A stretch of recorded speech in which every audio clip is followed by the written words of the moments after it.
Hello everybody, this is Debo's Movie Reviews here, and today I'll be reviewing No Time to Die, starring, of course, Daniel Craig in his fifth and final outing as James Bond 007, featuring Jeffrey Wright as Felix Leiter, Léa Seydoux as Madeline,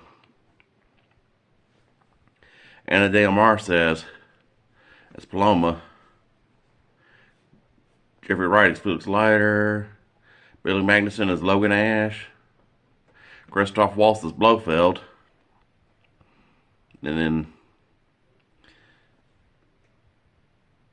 Lashana Lynch as Nomi, who becomes the new 007.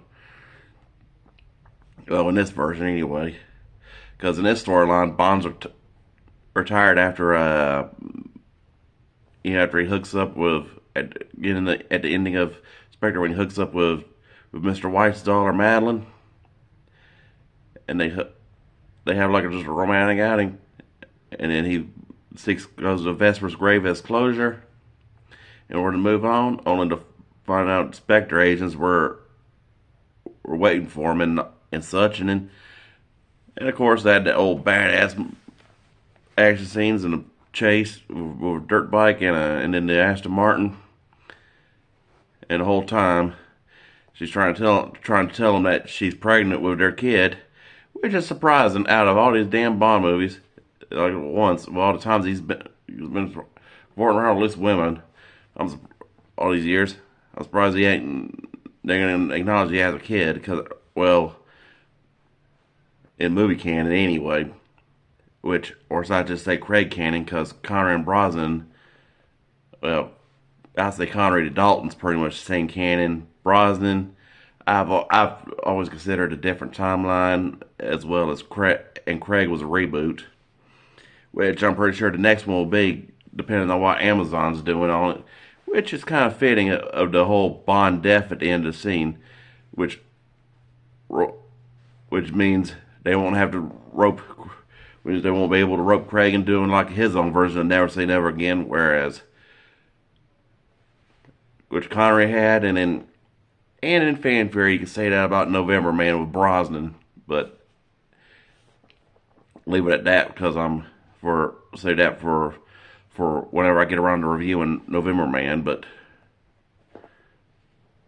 yeah, I kind of thought that was adding on, but I gotta give the amount of credit and chemistry of it, because you had the old Cuba scenario with Ana de Armas, and I'm just like, and I'm surprised they didn't have a hookup scene, and I'm surprised other than just working a mission, just shoot Spectre guys instead of not a hookup scene between those two, and I'm just like, and I just remind me of this joke comedian Tim Wilson said about John Wayne, and how John Wayne never got laid in movies, with an impression which I can say Craig's impression of it was looking at Paloma like, I liked him, Missy, but I'm still in love with Madeline. It's pretty much my take on it. But I gotta give it to one of those badass action scenes for a PG-13 action movie.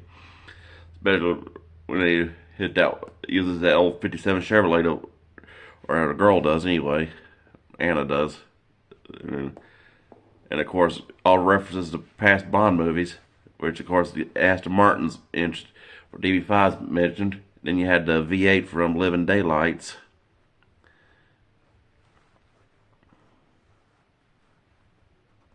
In it, which is surprising. But then again, the DB5 came back multiple times after Bond after it got wrecked in Goldfinger.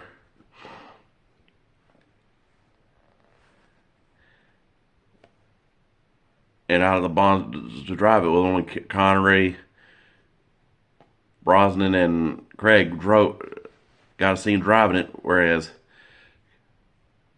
the differences there was Craig wins his in a poker game, whereas Connery got his by Q. just because M jacked his Bentley, which we only see like a door of in From Russia with Love. And I gotta give it to LaShawn Lynch. She pretty much did a damn good job as Nomi, but the person I kind of thought Hannah John Kamen of Killjoys would have been a better candidate, would have been a better suited for the role, but then again,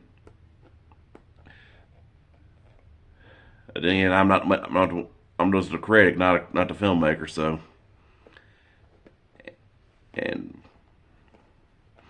then of course you got the whole. Yeah, I should also mention Rami Malek as Safine, who was the main villain of the movie. We're in a old chemistry with old villain chemistry of the beginning of the movie, where it starts out as a teen, as starts out like flashbacks, which of course this and Goldeneye is about the only Bond movies that have time jumps in to where beginning of the movie it starts off as a teenage Madeline fighting off the guy that killed off her mom, who happens to have been Safine. It was basically started his own secret organization to combat Spectre, which was originally a lot of people associated with Blofeld, which come down to it, I want to say it was more associated with Mr. White in Craig canon, and how Bond got the last laugh on that guy by porking his daughter. Uh, yeah, and how that poor kid doesn't find out not only is her dad was like a super spy, but her grandpa founded the ultimate founded the arch terrorist organization, Spectre, with Blofeld, and oof. And then of course you got Logan Ash, who starts off as like just Felix's right hand man, although he says politically appointed and all bureaucrat BS, and only to attempt for him to turn traitor after releasing that old Russian scientist that he and that James Bond and the new 007 were fighting over the whole movie.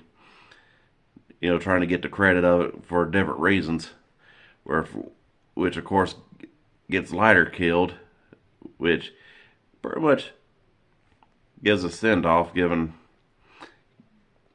how it's pretty much the end of not only the end of Bond's life, but the one end of a certain canon, and even more hits now, given last week in the Amazon deal with how Amazon has created control of the Bond franchise instead of Barbara Broccoli and Michael Wilson, who of course Barbara took over for her father, Alfred R. Kobe Broccoli, and then of Eon Productions.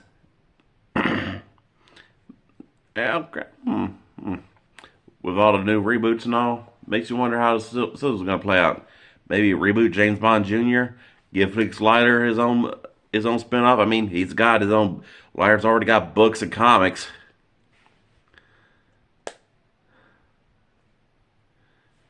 Which I've read one comic, but I've only never read a novel book of it, because other than Trigger Mortis by I can't remember the author's name, and the original Fleming novels, which is probably the only Bond books I've read, but it was enough to get me this far to review all 25 so far.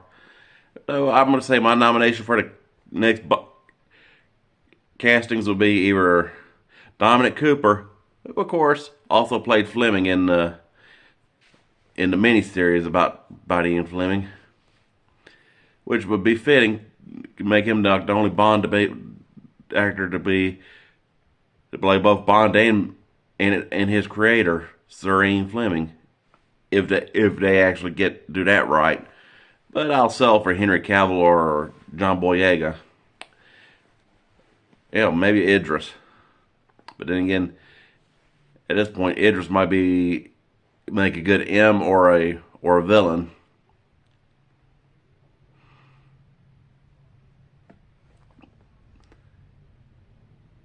And of course, the little debatable theme song, which was a step up from that god awful Sam Smith song from Spectre, which I say that motherfucker and Madonna was like they pretty much tied for worst Bond themes. And overall, I got to give it to Craig. I mean, it probably up. I can't really say we ever had a bad Bond.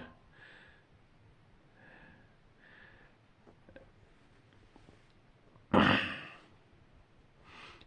I mentioned that. And back to the whole, after all these years of, where actually Bond actually meets one of his kids,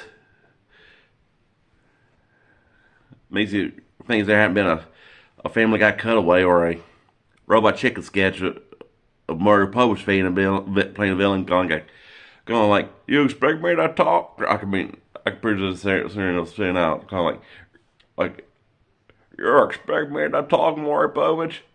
And Maury Povich would be going, no, Mr. Bond, you're the father.